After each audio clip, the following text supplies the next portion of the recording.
Thanks for watching Hit Exchange Media's Peer Exchange. This installment features a three-part panel discussion exploring the maturation of mobile devices used in healthcare and is sponsored by Good Technology. This segment, taped at a recent Health Information Technology conference and moderated by Hit Exchange Executive Editor Eric Hibbs, covers trends in mobile operating systems and devices. Our panelists include Humberto Quintanar, Chief Information Officer of Antelope Valley Hospital in Lancaster, California, David Kempson, CIO at Maricopa Integrated Health System in Phoenix, Arizona, and Dimitri Volkman, Good Technology's Vice President of Enterprise Product Strategy and Planning. Now let's join today's discussion. We are a 420-bed Trauma 2 designated hospital, and we are considered the second busiest ER in Southern California. We're a IDN with acute care hospital, level 1 trauma, burn center, and a number of primary care and specialty clinics. At Good Technology, we provide solutions to protect and manage important data on consumer devices.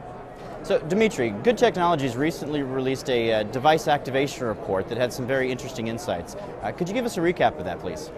Yes, we introduced this report about 6 quarters ago, I believe, and we don't disclose the exact number of customers we have, but we have 4,500 customers, 4 of the Fortune 5, 7 of the Fortune 10, 50 of the Fortune 100, so a significant representation of industries that are regulated or subject to compliance. So that gives us a very good handle on how people adopt those consumer devices.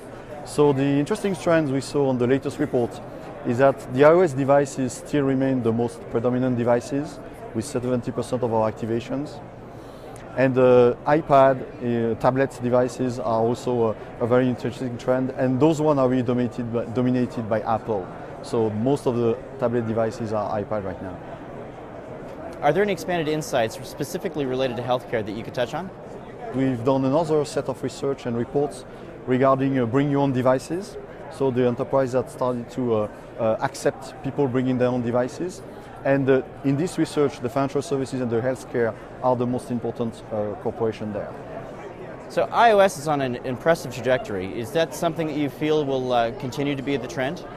I definitely believe it'll continue. We're seeing just an incredible demand for mobile platform, mobile devices, and iOS is at the center of that. I totally agree. We are definitely in a trend where all those devices are going to continue to come into the hospital, whether the physicians bring them or we provide it to them. There's no stopping. So.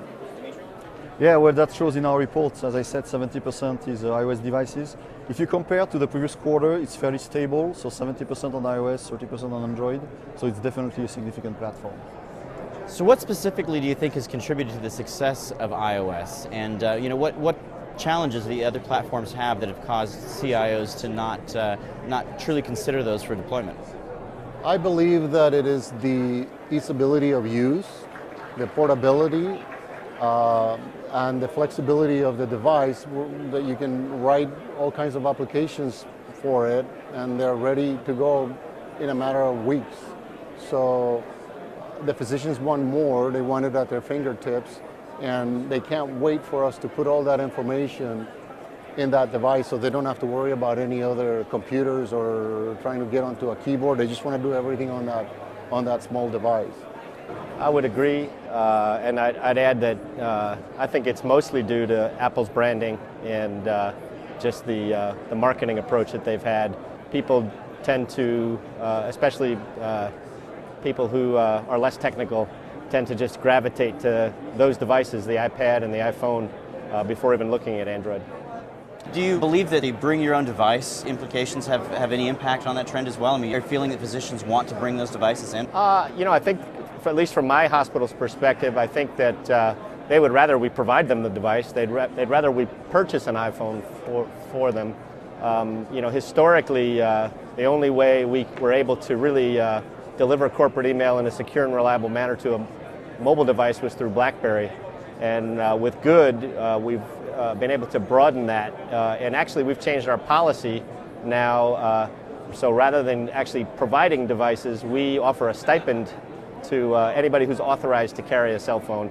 and they go out on the market, they pick whatever device they want as long as it's compatible with the good technologies. So in our study, about half of the people are actually willing to pay for everything on the device itself.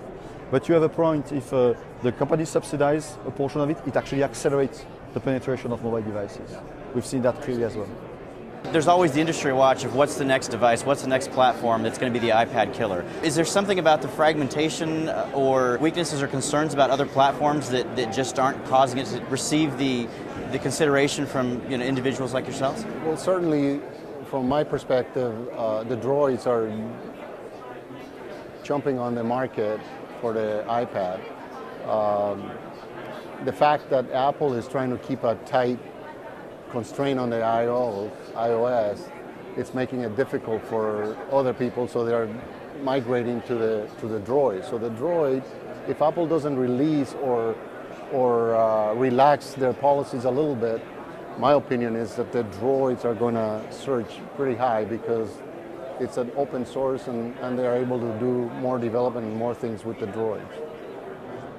So we actually have a higher user of Android phones, or a higher quantity of Android phone users in our hospital system than iPhone users.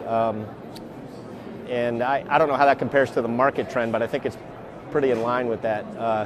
As far as the iPads go, though, we have very, very few people who own a tablet who own anything other than an iPad. It will be very interesting, though, to see what happens with the Kindle Fire, as that's now hitting the market at such a lower price point, to see if people want to use that device. But in our case, it seems to be Android phone, iPhone, and then iPad in that order as far as the number of devices we've connected. Dimitri, is that consistent with the report? Yeah, roughly what we also see that on the phones, we were actually Android was on the path to actually go very close to iPhone just before the iPhone 4S. So the iPhone 4S, which is still recent, had an impact on that trend. So that's one. On our latest report, we see a little increase on the iPhone for the phones themselves. On the tablet, yeah, it's totally consistent. The majority is still iPad today. Any devices that you're watching that you think that might upset that trajectory that specifically the iPad has? I just watched the Kindle Fire because of the price point on it. Just the price point. Yeah, the capability and Amazon's marketing reach. Thanks for watching the first segment of this 3-part panel discussion sponsored by Good Technology. Be sure to watch the 2 remaining segments where our panelists cover mobile device security strategies and answer the question, will tablets replace laptops?